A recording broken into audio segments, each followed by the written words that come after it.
the NFT space is exploding because people are making gobs and gobs and gobs of money. But what I think a lot of people are missing is that this is the introduction to Web3. This is the introduction for the new wave for us content creators and business owners and community leaders and thought leaders and authors. And I think we have the same opportunity that we had back in the social media days or even the crypto days if we really realize that this is way more than about flipping art. I'm starting to think that NFTs and crypto might be the answer to the communities we've all been craving so much. This is why this is interesting to me. I was so wrong about Bitcoin and about crypto because there's no inherent value to it. There's no inherent value to the US dollar either, but it's backed by the military and the government and all of this. When Bitcoin launched, there was no inherent backing to it until it had full network effect. And then in 2020, you saw the mismanagement of government fiat. And so you have more demand for there to be a currency that you can't fuck with. And now what we're seeing in the evolution of the NFT space and other cryptos that are coming about is we're seeing now there being more demand for the community itself. So what's interesting to me is not like buying CryptoPunks or Bored Ape. I honestly have no interest.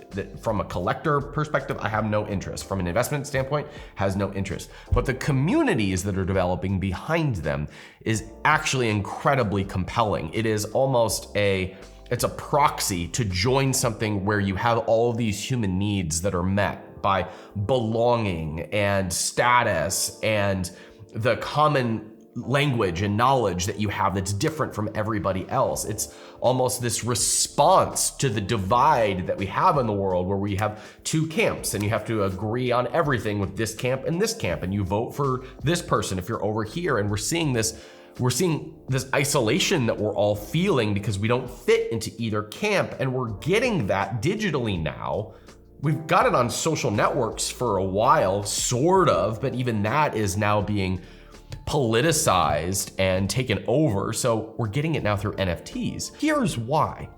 And this is the thing from a capitalism perspective is making my brain explode. It's that one of the reasons why all of these communities are developing around these projects is because there's a financial incentive for everybody else to win. Whew.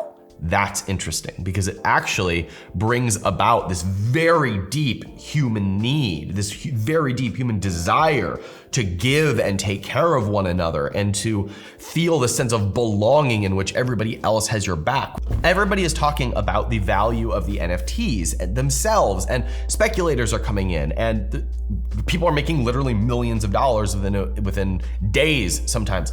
But the thing is that this is going to impact so much more than the art space. This is going to change how we do business. I've been trying to think about how this impacts e-commerce, physical product brands.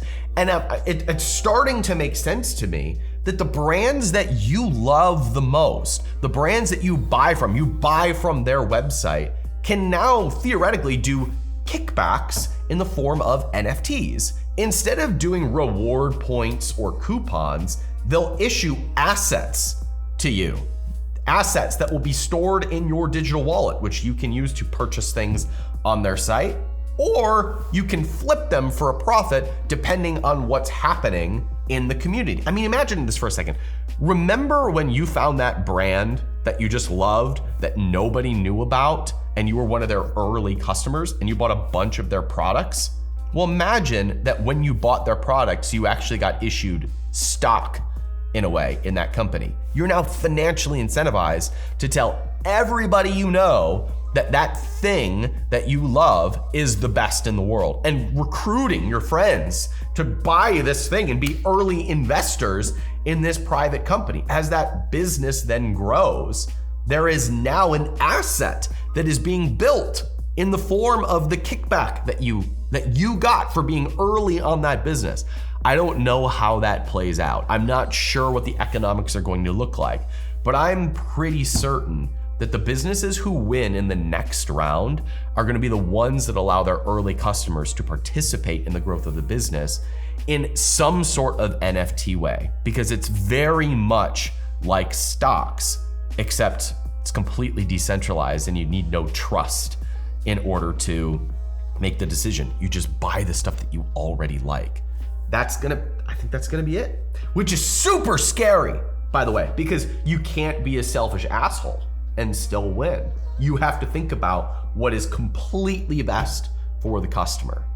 Whew. Yeah, some of us capitalists are gonna have a really hard time with that, myself included, because you can no longer ask the question, what do I get out of this? You have to go all in on the customer. Now, if you do that now with today's environment, I think you still win. I think you still win long-term having that mindset.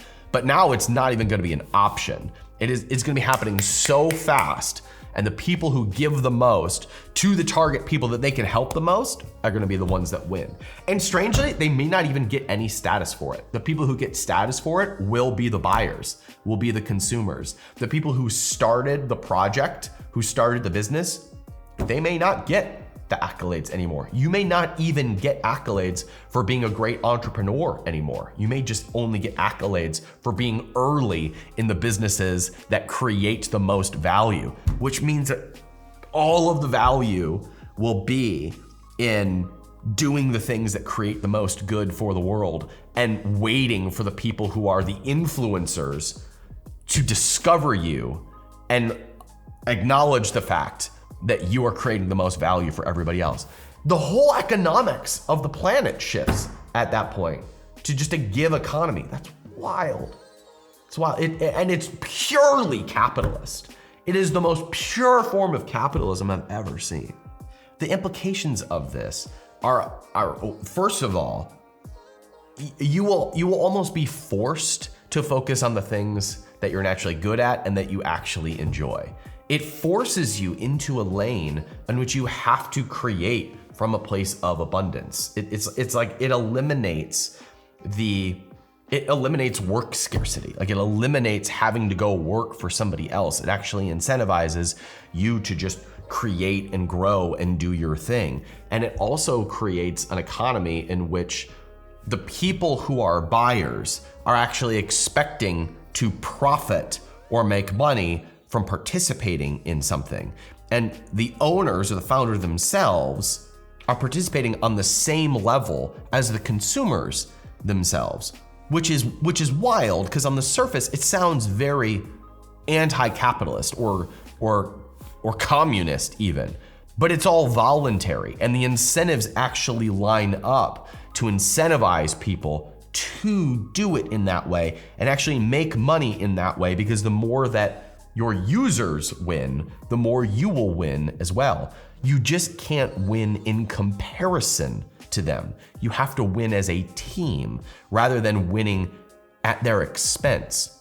Wild, absolutely wild, that this communal form of capitalism, this collaborative capitalism, is the model that is next.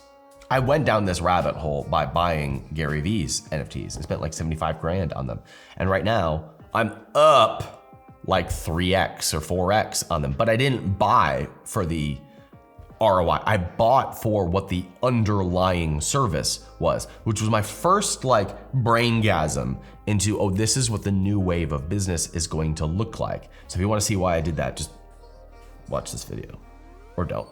Whatever aligns our incentives the most.